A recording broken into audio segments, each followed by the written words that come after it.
श्री जी steno Vrindavan. जय श्री राधे।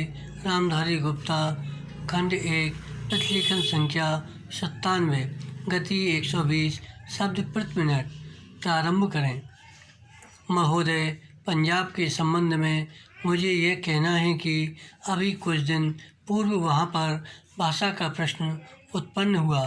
मेरा अपना विचार है, जब भाषा के आधार पर पंजाब का विभाजन हो गया तो आज पंजाब की भाषा पंजाबी है और यह पंजाब के लोगों को निर्णय करना है वह पंजाबी किस लिपि के अंदर लिखी जाए। लेकिन एक बात मैं पंजाब की सरकार से आपके माध्यम से निवेदन करना चाहता हूँ कि आज जब पंजाब के अंदर 45% लोग इस प्रकार के हैं जो ये कहते हैं हमारी अपनी मातृभाषा हिंदी है, तो पंजाब की सरकार को अल्पसंख्यकों की भाषा को संरक्षण देने के नाम पर दूसरी भाषा के रूप में हिंदी को मानने में किसी प्रकार की कोई आपत्ति नहीं होनी चाहिए। विराम। इससे दोनों के संबंधों में मधुरता आएगी और किसी प्रकार के अनावश्यक आंदोलन से हमारा सीमावर्ती राज्य बचा रहेगा। विराम। जहाँ तक लिपि का संबंध है, लिपि के संबंध में मैं बलपूर्वक किसी लिपि को समाप्त करने के पक्ष में नहीं हूँ।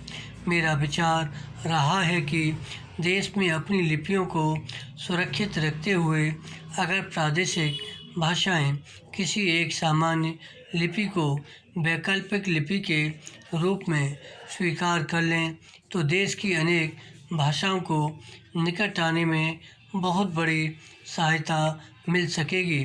अगर पंजाब के लोग भी इसी आधार पर विचार कर सकें तो मैं समझता हूँ कि यह पंजाबी भाषा के हित में और देश की एकता के हित में होगा। अंतिम बात जिसको कहकर मैं अपना भाषण समाप्त करना चाहता हूँ वह है प्रश्न जो आज पंजाब और हरियाणा में तनाव का कारण बना हुआ है और वह है चंडीगढ़ का प्रश्न। विराम। सभापति जी, आपने देखा होगा कल इस प्रश्न को लेकर यहाँ एक गर्मा गर्मी का वातावरण भी उत्पन्न हुआ।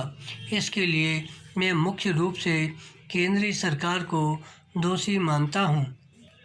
सरकार की अपनी आदत है कि जो इस प्रकार के विवादास्पद प्रश्न होते हैं उनको लंबा टालने की इसकी प्रवृत्ति बन गई है। सरकार सोचती है कि अगर कोई प्रश्न लंबा चला जाएगा तो लोग भूल जाएंगे और अंत में तनाव स्वतः ही नहीं रहेगा।